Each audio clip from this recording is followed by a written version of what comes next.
Bueno, pues os invito a que la abráis por el libro de Jueces, capítulo 6.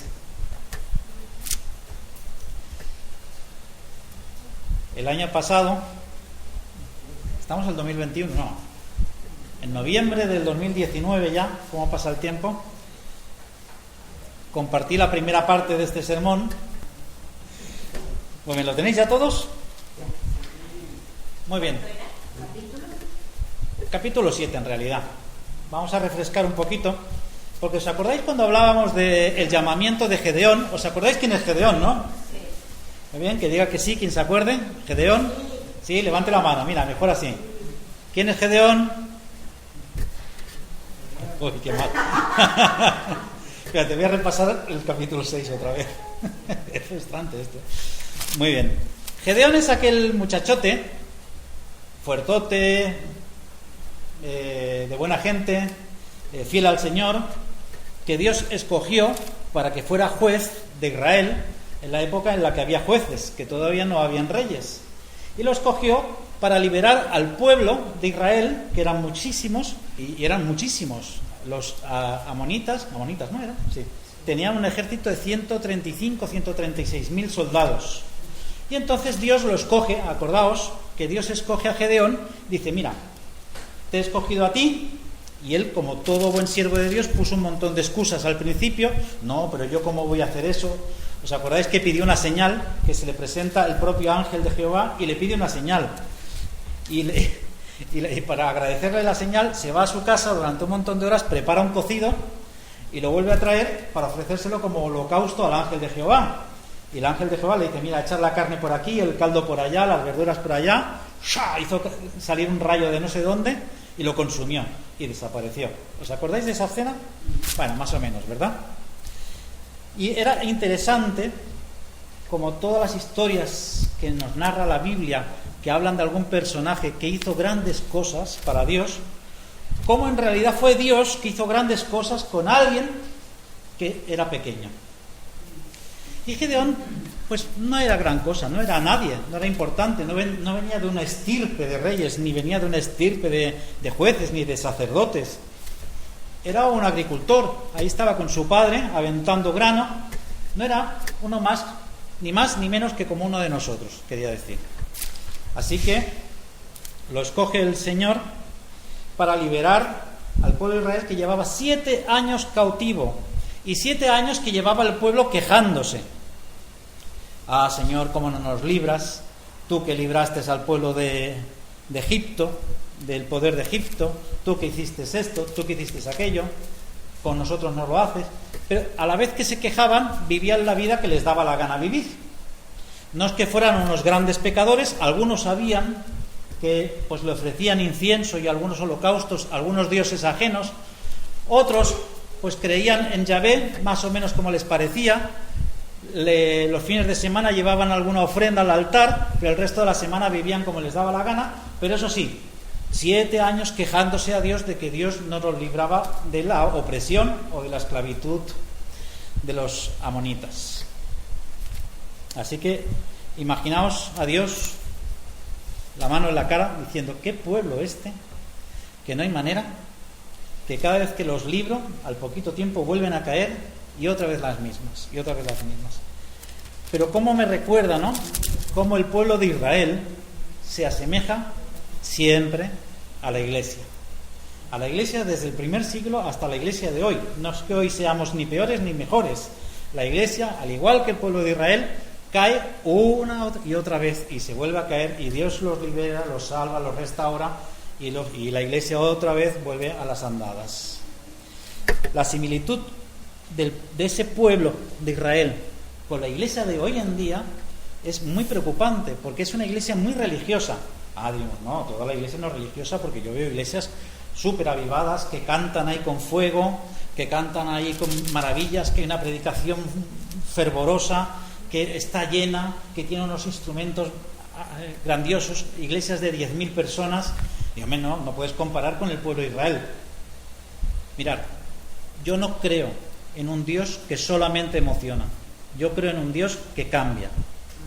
Y si el Dios en el que creemos no cambia las vidas, estamos creyendo en un Dios erróneo. Quizá nos esté pasando como al pueblo de Israel, que le estamos ofreciendo holocausto, ofreciendo incienso, ofreciendo ofrendas a Dios, pues para vivir esa vida religiosa, pero no está surgiendo efecto, no está habiendo cambios en nuestra vida.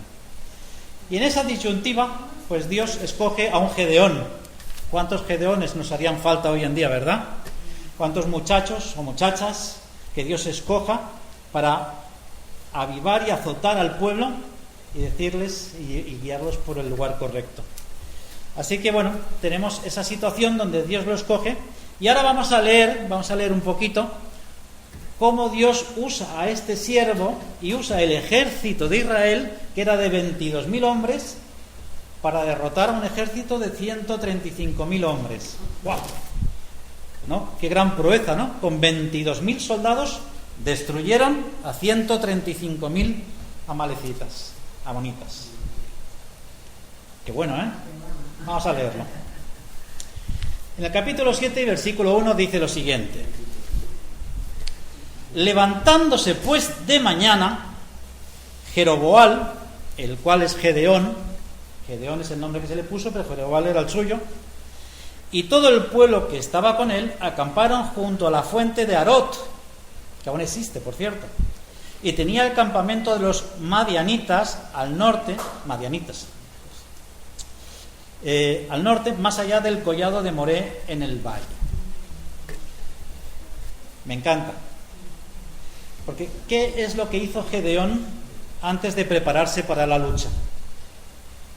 Tenemos que recordar una cosita. Nosotros como creyentes no estamos de vacaciones, aunque hagamos vacaciones bien merecidas, pero como cristianos, espiritualmente y activamente no estamos de vacaciones. Tenemos una misión encomendada por Dios.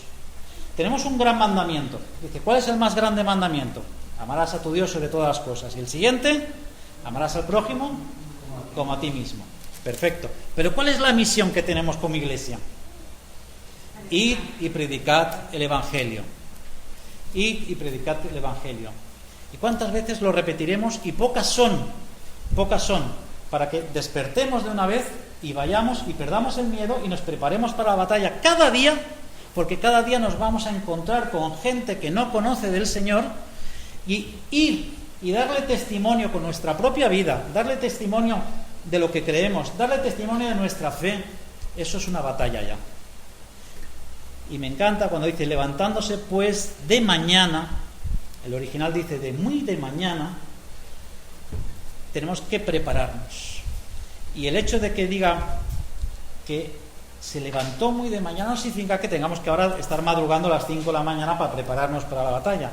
Significa que tenemos que estar todos los días prestos para la batalla, atentos, que lo primero que ha de pasar por nuestra cabeza es que ese día es para la gloria de Dios, que ese día tenemos que estar dispuestos a que si el Señor pone a alguien por delante nuestro, le hemos de llevar las buenas nuevas. Esa es nuestra batalla. Versículo 2. Y Jehová dijo a Gedeón: el pueblo que está contigo, 22.000, es mucho para que yo entregue a los madianitas en su mano. No sea que se alabe Israel contra mí diciendo: mi mano me ha salvado. Yo veo a veces gente que viene de iglesias grandes y van a iglesias pequeñas, o vienen de países donde el evangelio está muy, muy activo, que hay muchas iglesias y muchas iglesias grandes, y van a países donde el evangelio es más chiquito, con iglesias más chiquitas, y muchos no, pero otros tantos, sí que vienen con cierto aire condescendiente, como aquí no sabéis hacer las cosas, nosotros sí que sabemos hacerlas, porque mira qué bien nos ha ido. Y eso pasa para todas las partes, ¿eh? Pasa aquí en España cuando vienen de una iglesia muy grande a una iglesia muy pequeñita. Llevo 43 años en el Señor y lo llevo viendo cada uno de estos años. ¿Y cómo se nos olvida que el trabajo es de Dios, no es de los hombres? ¿Cómo se nos olvida? Por eso Dios le dice: mira, el pueblo que tienes, el ejército que tienes, 22.000, es mucho. y no quiero que con 22.000 vayáis a luchar contra 135.000. Vaya que mi pueblo se envanezca y diga: ¡guau! ¡Qué fuertes hemos sido! ¡Qué chicarrones del norte son los israelitas, que de cada uno ha matado 5 de los madianitas! No lo diré mal otra vez. Qué fácil es, o qué rápido se envanece el hombre, ¿cierto? Mi madre decía que no hay nada peor que un piojo resucitado. ¿Sabéis qué es eso? Bueno, es un dicho muy español que se dice aquí, sobre todo por el sur, que es alguien que ha sido miserable toda la vida, pobre, un desgraciado que no ha tenido nada, y de pronto le toca la lotería o le va bien en los negocios, y dicen que es el peor de los jefes ese. Dicen que es el peor de los jefes, alguien que no era nadie y que ahora tiene mucho. Y eso le pasa a veces a los creyentes, que se olvidan que sin Dios no somos nada, y que si algo hacemos, que si Dios le da la gana de darnos algún fruto, la gloria es suya.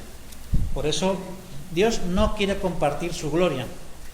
Por eso Dios trabaja con lo pequeñito, Dios trabaja con lo humilde, con lo sencillo, en el silencio, porque Dios no comparte su gloria.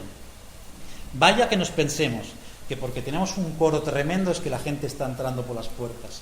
Vaya que nos pensemos que porque el predicador predica muy bien es que la gente está entrando por las puertas. Dios quiere gente sencilla, pero dispuesta, y ahora lo vamos a ver. Versículo 3.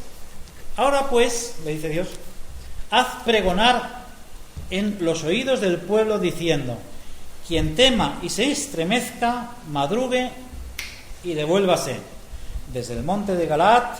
Y se devolvieron de los del pueblo 22.000 y quedaron 10.000. Vaya hombre. ¿Qué les dice el Señor? Aquel que tema y se estremezca. La palabra que se usa aquí para estremecer no es como una acción de terror, ¿no? Es que le tiembla las piernas, viene a decir. O sea, que aquel que tenga temor y tenga miedo de venir a la batalla, mejor que se madrugue, que se vaya tempranito, antes de que se mezcle con el resto del ejército, antes de que nadie se entere, y se vaya para su casa. ¿Qué está haciendo aquí Dios? Está haciendo algo muy interesante. Y eso los que trabajan con equipos lo saben perfectamente. La negatividad se contagia rapidísimamente.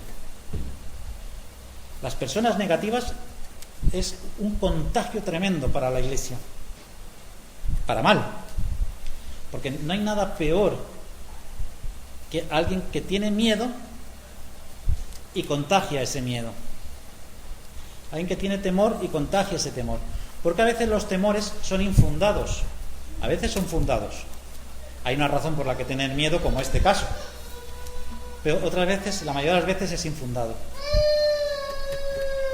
Pobrecito. ¿Qué pasa? Que yo me he encontrado, cuando he ido a hacer los talleres de evangelismo a iglesias, que hacía años que no se convertía nadie, y la cantinela que encuentras siempre es que aquí, en esta zona, en Galicia, en Madrid, en País Vasco, en Andalucía, da igual donde yo haya ido, es más, diré, en Guatemala, en Colombia, en Paraguay, en Argentina, me he encontrado las mismas excusas, que dice, ¿cómo puede ser? Si en Guatemala ya me acuerdo que dabas así 2 pataditas a una farola, decías Dios te ama y te venían 7 a la iglesia. Tuvimos experiencias maravillosas. Pero ¿cómo puede ser que pastores que llevan años y años y años, es que aquí el pueblo es muy duro, es que aquí no es lo mismo que en el sur, en Andalucía, es que la gente está muy reacia, es que el pecado abunda en esta ciudad? Es que es algo terrible para el pueblo de Dios, porque eso se contagia.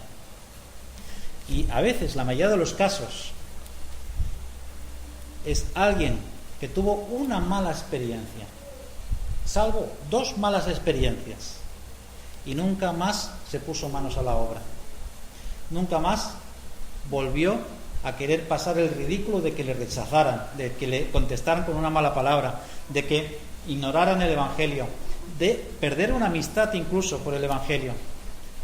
Alguien que pasó por 1, 2 experiencias, y aunque sean 5 experiencias, aunque cada día tengamos una mala experiencia, llegará el día que llevaremos el estandarte de la verdad el mensaje de las buenas nuevas y tendremos fruto. Porque es la insistencia, es la perseverancia y sobre todo eso, la obediencia. Acordaos, lo repetiré, cuando Pedro tira las redes por el lado derecho de la barca, no es porque fuera el mejor lado, era porque era obediente y por eso las redes se llenaron. Y Dios nos dice: id y predicar el Evangelio. Acordaos, yo estaré con vosotros todos los días. ¿Qué problema hay? ¿Qué problema hay? Por lo tanto, lo segundo que hace Dios es decir, los que tengan miedo, los que tengan excusas, los que crean que esto no es para ellos, mejor que se devuelvan, porque prefiero trabajar con 12 valientes, aunque tengan miedo, que con 22.000 cobardes. Y sigo leyendo. Versículo 4. Y dijo Jehová a Gedeón: aún habían quedado 10.000, aún es mucho el pueblo, el ejército, así que llévalos a las aguas y allí te los probaré. Los probará el Señor. Nosotros no probamos a nadie, los prueba el Señor. Y del que yo te diga, vaya este contigo, irá contigo. Mas de cualquiera que yo te diga, este no vaya contigo, el tal no irá. Entonces llevó el pueblo a las aguas, y Jehová dijo a Gedeón: cualquiera que lamiere las aguas con su lengua como lame el perro, aquel pondrás aparte. Asimismo, a cualquiera que se doblare sobre sus rodillas para beber, a otro lado. Y fue el número de los que lamieron, llevando el agua con la mano a la boca, 300 hombres. Y todo el resto del pueblo se dobló sobre sus rodillas para beber las aguas. Entonces Jehová dijo a Gedeón: con estos 300 hombres que lamieron el agua, os salvaré, y entregaré a los madianitas en tus manos. Y váyase toda la demás gente, cada uno a su lugar. Vaya prueba rara. Imaginaos que era una fuente era el nacimiento de un río, no era una fuente de estas como las de ahora que beben los chuchos. Porque sigue siendo, es el nacimiento de un río, es un buen manantial. Entonces había lo normal, que muchos se arrodillaban y metían la boca en el caño o en el agua que nacía del suelo, y otros agarraban con la mano y bebían de la mano. ¿Cuál podría ser la diferencia? Nadie lo tiene muy claro. Unos dicen una cosa, otros dicen otra. Era una prueba del Señor simplemente para separar unos de otros. Yo me quedo con la opción que los que cogieron el agua con la mano permanecían alertas, porque no escondían su cabeza en el agua y perdían de vista el peligro que podía haber alrededor. Yo me quedo con esa opción. Me sirve, además, para la vida cristiana, que aunque yo haga lo que haga, aunque yo tenga que trabajar por mi sustento, por mi comida, por mi bebida, por mi ocio, por lo que yo necesite, yo he de estar siempre alerta. Haga lo que haga, nunca ha de quitarme la mirada de lo que me rodea. Vaya a ser que el enemigo me aceche y por tener la cabeza agachada, por estar sobre mis rodillas, con la vista alejada del peligro, venga y me ataque y me extravíe. ¿Cuántas aplicaciones no se pueden encontrar de esa ilustración? Cada uno puede hacer la enseñanza que uno quiera encontrar en ese hecho, ¿no? Y seguimos leyendo. Dice: y habiendo tomado provisiones para el pueblo y sus trompetas, provisiones y trompetas, envió a todos los israelitas, cada uno a su tienda, y retuvo a aquellos 300 hombres, acordaos, 300 contra 135.000. Y tenía el campamento de Madián abajo en el valle, estaba ahí como a unos kilómetros. Aconteció que aquella noche Jehová le dijo: levántate y desciende al campamento, porque yo te lo he entregado en tus manos. Y si tienes temor de descender, baja con tu fura, que es el criado, al campamento, y oirás lo que hablan, y entonces tus manos se esforzarán y descenderás al campamento. La cuestión, que Gedeón con su criado Fura baja al campamento así de escondidas, me imagino de camuflaje, y escuchó a algunos soldados hablar del sueño que había tenido uno de ellos. Total que Gedeón interpreta que de eso el pueblo de los madianitas se había dado cuenta de que iban a perder frente al ejército de Israel. Y estaba empezando a cundir el miedo entre el ejército de los madianitas. Fijaos qué cosa más curiosa, ¿no? Como un ejército de 135.000, o sea, casi igual de grande que Sabadell o Santa Coloma. Santa Coloma tiene 125 o 130.000 habitantes. Santa Coloma de Gramenet. Un ejército como Santa Coloma de grande contra 300, que es la gente que vive en la manzana de donde yo vivo. Pues tenían miedo por un sueño revelador que les hizo tener miedo de lo que se les avecinaba, porque ignoraban que ahí habían 300 hombres, no sabían cuántos podían venir. Pero esto sirvió para que Gedeón tuviera un testimonio directo para fortalecer su fe, de algún modo. Voy a poner un paralelismo con lo que sucede hoy en día. ¿Cuántas veces, hablando del miedo, nos hemos dejado influenciar por ese miedo del que hemos hablado, porque nos han dicho, porque tuvimos una mala experiencia, porque nos repitieron una y mil veces que esta generación no quiere creer en Dios, que los españoles no quieren ni oír hablar de Dios, y tenemos temor, y no queremos ir a predicar el Evangelio, y tenemos temor. Y Dios lo que hace es como decir, mira, te voy a llevar para que tú escuches lo que está sucediendo ahí. Si tuviéramos la capacidad de mezclarnos con la gente de este mundo, meternos en su mundo, en sus fiestas, en sus preocupaciones, en sus silencios, en sus soledades, en sus temores, nos íbamos a dar cuenta que detrás de esa fachada de autosuficiencia, de esa fachada de todo nos va bien, de somos la generación que no necesitamos a Dios, están necesitando a Dios más que nunca. Pero es que la iglesia está aquí y el mundo está allá. Hemos perdido la capacidad de escuchar al mundo. Hemos perdido esa capacidad. Y pensamos y creemos lo que nos han dicho, los rumores. Y no hay nada peor que los rumores, porque nos acobardan, nos aletargan y hacen que seamos una iglesia miedosa. Así que hemos de aprender a escuchar qué está sucediendo en el mundo, qué piensan, qué sienten. Si tan bien les fuera sin Dios, no habrían 10.000 suicidios al año en España. También no les debe de ir. Si les fuera tan bien, el teléfono de la esperanza no tendría que abrir 2 líneas extras cada mes. Más de 200.000 personas llamaron al teléfono de la esperanza el año pasado. 200.000 personas. Hay que estar muy desesperado. El otro día estaba en la librería y estaba la chica empaquetando libros ahí con sus cosas y tenía manos libres puesto. Y había un hombre hablando, un hombre mayor se notaba, contándole su vida. Digo, vaya brasa te está dando, ¿no? La Marta de... Digo, vaya brasa te está dando. Dice, calla. Dice, llamó el otro día porque se aburría, encontró el número, llamó para hablar y ahora llama todos los días. Dice, pero mira, el domingo pasado vino a la iglesia.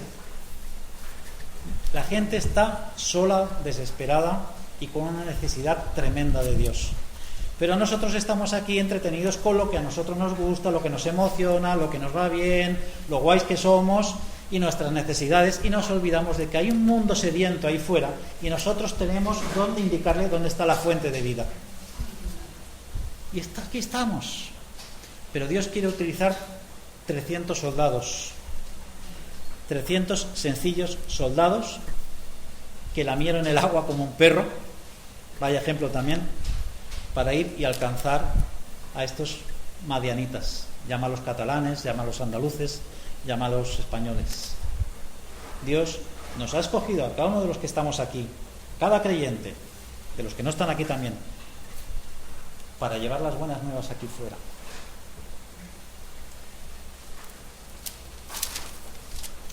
Muy bien, versículo 16, para ir avanzando.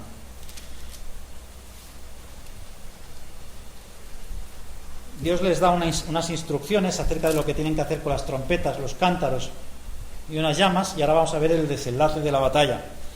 Dice, y repartiendo los 300 hombres en 3 escuadrones, 100, 100 y 100, dio a todos ellos trompetas en sus manos y cántaros vacíos con teas, antorchas, ardiendo dentro de los cántaros. Y les dijo, miradme a mí y haced como hago yo, y aquí que cuando yo llegue al extremo del campamento haréis vosotros tal como yo hago. Yo tocaré la trompeta y todos los que están conmigo, y vosotros tocaréis entonces las trompetas alrededor de todo el campamento y diréis, por Jehová y por Gedeón. Llegaron pues Gedeón y los 100 hombres que llevaba consigo al extremo del campamento, al principio de la guardia de la medianoche. Digamos que estaba el campamento y ellos se pusieron al principio del todo. Atrás 100 hombres, a un lado 100 hombres y al otro lado 100 hombres, solo dejándoles una vía de escape. O sea, estaba bien intencionado para que escaparan por un solo sitio. Aquí habla de estrategia. Habla un poquito de estrategia. Porque a veces nosotros queremos ir por el mundo sin estrategia ninguna. Incluso en nuestra propia vida. Dice que hay quien no planea hacer algo, planea fracasar en realidad. Dice, o si no haces tú planes o te estructuras el día, alguien lo va a hacer por ti. Esa es otra frase de las que circulan por ahí. Pero es que como iglesia, como individuos, en nuestra vida cotidiana, tenemos que hacer una estrategia. Yo quiero crecer en el Señor. ¿Qué he de hacer? Pues quiero orar más. Pues me voy a poner un tiempo cada día para orar. Y no me voy a ir a la cama si ese día no he orado esos 5 minutos, esos 10 minutos. Y he puesto delante del Señor mis preocupaciones, mis penas, mis problemas, mi gente, y mis temas de gratitud también. Quiero leer la Biblia. Mira que llevo 30 años de creyente y no he leído la Biblia todavía. Pero me voy a poner manos a la obra. Y voy a leer cada día un capítulo. Un capítulo, ya veis que nos está llevando poquito rato. Y encima comentado con los comentarios del director, no es como una película. Nos lleva muy poquito. Mientras vamos en el metro, mientras dan los anuncios en la tele, mientras esperamos que empiece a hervir el agua con las patatas, en cualquier momento uno puede leer un capitulito. Y no importa que un día te des un golpe de pecho y te leas 7 libros de la Biblia, 300 páginas, si el resto del año no estamos leyendo nada. Lo que importa es el poquito a poco, la gota malaya. El agua por sí sola no rompe una piedra, pero la gota a gota va haciendo un agujero y va perforando la roca, ¿verdad? Pues esto es lo mismo. Si nosotros vamos comiendo cada día el poquito de vitamina que necesitamos, al cabo del año estaremos bien vitaminizados y mineralizados, como decía la hormiga atómica. Muy bien. Llegaron pues Gedeón, versículo 19, y los 100 hombres que llevaba consigo al extremo del campamento al principio de la guardia de la medianoche, cuando acababan de renovar los centinelas, y tocaron las trompetas y quebraron los cántaros que llevaban en sus manos. Imaginaos la escena, todo oscuro, todo muy oscuro, 300 hombres repartidos alrededor de un campamento de 135.000 personas. Imaginaos cómo estaban esparcidos, era una cadena humana, y cada uno con una antorcha dentro del cántaro para que no se les viera venir, y la trompeta. Y en un momento dado sueltan el cántaro al suelo, a la vez, imaginaos el estruendo. Eso es la noche, el eco que hace, y de golpe un montón de llamas que aparecen y un montón de trompetas que empiezan a sonar, y un montón de gente diciendo por Jehová y por Gedeón. Estos soldados que estaban ahí durmiendo, que era el cambio de guardia además, porque eran sobre las 10 de la noche, lo dice por ahí más adelante, el pavor, el miedo, la confusión que eso creó. Y me recuerda varias cosas del Nuevo Testamento. Jesús, muy inteligente como era, siempre construye sus parábolas en base a otras cosas, a otras parábolas, otras historias, otras anécdotas del Antiguo Testamento. ¿Quién pone una luz escondida debajo de un? Nadie. ¿Cuándo empezaron a ser útiles esas antorchas? Cuando las sacaron de dentro del cántaro. ¿Cuándo empezaron a temer y a confundirse los madianitas? Cuando empezaron a vocear la voz, en voz alta, el nombre de Dios. Cuando alzaron sus llamas y tocaron las trompetas, que es el anuncio Qué bonito sería, ¿no? Que cada creyente, al cabo del mes, ya no digo cada día, o al cabo de 2 meses, pudiera dar testimonio de que ha podido compartir el Evangelio con alguien. El fruto, la conversión, es de Dios. Aquí la victoria fue de Dios. Ellos no hicieron nada. Ellos tan solo fueron voceros, anunciaron con trompetas y a grito el nombre de Jehová. Solo fueron voceros. El ejército fue destruido solo por mano de Jehová. Nosotros tenemos que ser voceros. Solo tenemos que ir y anunciar el Evangelio a un amigo, a un conocido, a un amigo, a alguien que lo necesita, a alguien que nos ha contado algo. Sabemos que la fuente de vida es Jesús. ¿Por qué no llevarles ese Evangelio, ese mensaje? Y Dios va a hacer el resto. No nos preocupemos si nos rechazan. Es el enemigo. Nos va a rechazar la mayoría de los casos. Esa es la realidad. El mundo no quiere, pero necesita escuchar la voz de Dios. Y como no quiere, como un niño que no quiere bañarse, pero lo necesita, su padre tiene que ir y cambiarlo y meterlo debajo de la ducha. Y nosotros tenemos que hacer ese trabajo, llevar a un pueblo que necesita el mensaje. Y Dios hará el resto. No nos tenemos que preocupar. Que nos llamen locos, que nos llamen fanáticos, que nos llamen secta, que nos llamen, que nos digan que no están de acuerdo simplemente, que nos rechacen, que sea lo que sea. Pero nosotros, si creemos realmente que el mensaje del Evangelio ha hecho un cambio en nuestra vida, tenemos que ofrecérselo a este mundo. El problema es que a veces el Evangelio no ha hecho un cambio, simplemente nos ha emocionado. Tenemos que buscar un cambio en nuestra vida si queremos que Dios nos use para cambiar el mundo.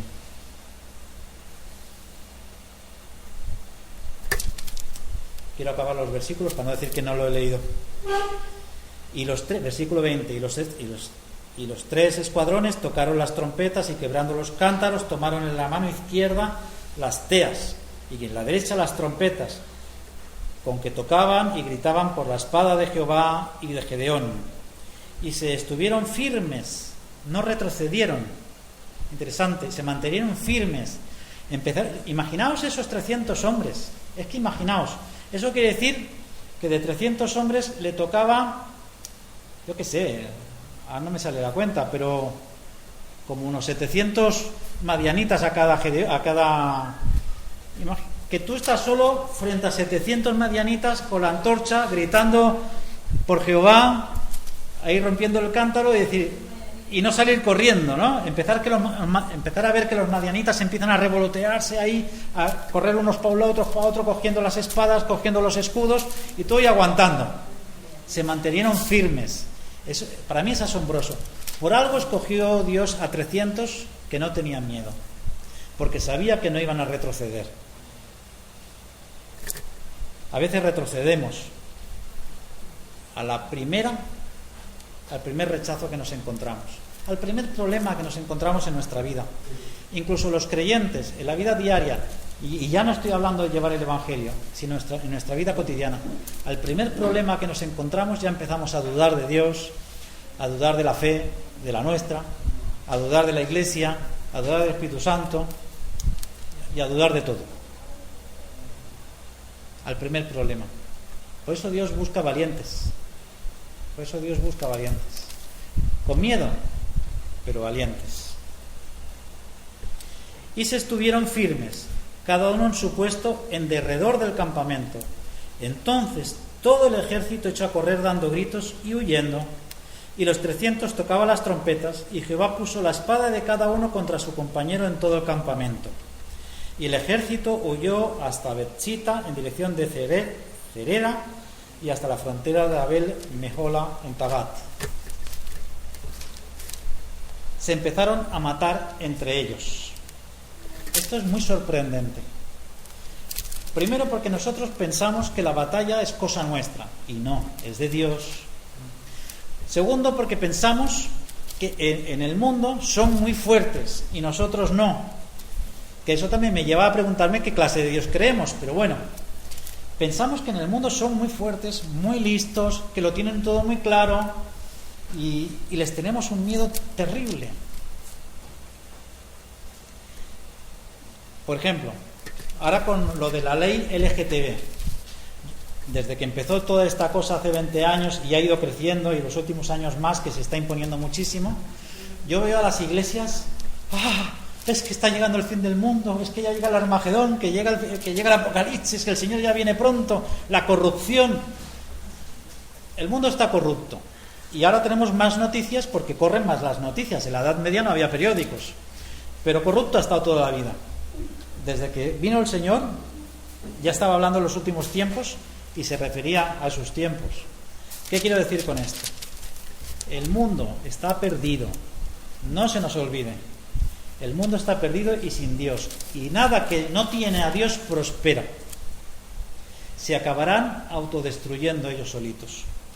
Y me preocupa cuando los cristianos solo salen a la calle a manifestarse contra el movimiento LGTB. Me preocupa. No porque no esté en contra, que estoy en contra. Me preocupa porque no sale para manifestarse en contra del hambre. No sale a manifestarse en contra de la subida de los precios de la luz, del gasoil y la precariedad. No sale a manifestarse en contra de las mujeres maltratadas. No sale a manifestarse en contra de la corrupción política. Sale en contra del movimiento LGTB. Ahí sí los vas a ver siempre. Menuda hipocresía. Menuda hipocresía. De verdad. Déjalos. Se van a autodestruir solitos. De hecho, ya se ve. Entre ellos hay unos problemones tremendos porque uno piensa una cosa, otro piensa otra, aquel se insulta al otro, se insulta a aquel, y están quedando en evidencia. Los que van de paz y amor están teniendo unas revueltas impresionantes. Ya el número de divorciados entre matrimonios gays es más alto que entre heterosexuales. El número de suicidios entre los que se han cambiado de sexo en el norte de Europa, que empezaron hace 5 años, ya es más alto que entre la gente normal y corriente. Se van a autodestruir solos. Y no estoy queriendo decir que ahora sí que se maten, no. No estoy queriendo decir eso. Estoy queriendo decir que es una sociedad sin Dios. Y por lo tanto, nada de lo que está sin Dios va a prosperar. Están confundidos. Si no, recordad a Jesús cuando subió al monte y miró al pueblo y sintió compasión por ellos. Así es como hemos de ver al mundo. No como pecadores, que también lo son. No desde un punto de vista de juicio, porque nosotros no somos quienes para juzgar. Porque aún en la iglesia hay mucho más pecado que afuera. Esa es la realidad. Nosotros tenemos que mirar al mundo con compasión. Con compasión, hermanos. Y yo espero que dentro de cada uno y de cada una haya un Gedeón o una Gedeona que no retroceda, que levante su antorcha de la fe allí por donde vaya, de la forma que pueda.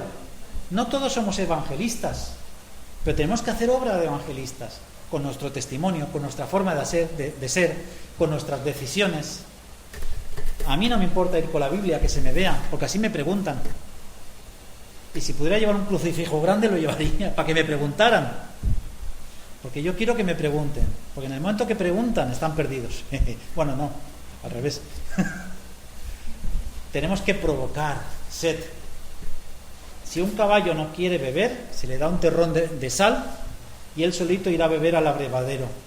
Nosotros tenemos que salar este mundo para provocarles la sed de Dios, hermanos. Tenemos que ser ese ejército pequeño, humilde, con miedo pero valientes, dispuestos a llevar la antorcha y el nombre de Jehová, el nombre de Dios, a esta sociedad que lo necesita. Y nosotros lo necesitamos mucho. Nosotros necesitamos recomponernos, refortalecernos cada día. No es fácil ser cristiano. Es fácil ser cristiano 2 horas el domingo, que uno puede aparentar lo que quiera, pero el día a día es duro. El día a día es duro, a veces no, a veces sí. Para unos es muy difícil, para otros no es tan difícil, pero para el mundo, la soledad que está experimentando sus almas es digna de compasión. Tenemos que ir levantando en alto el nombre de Dios.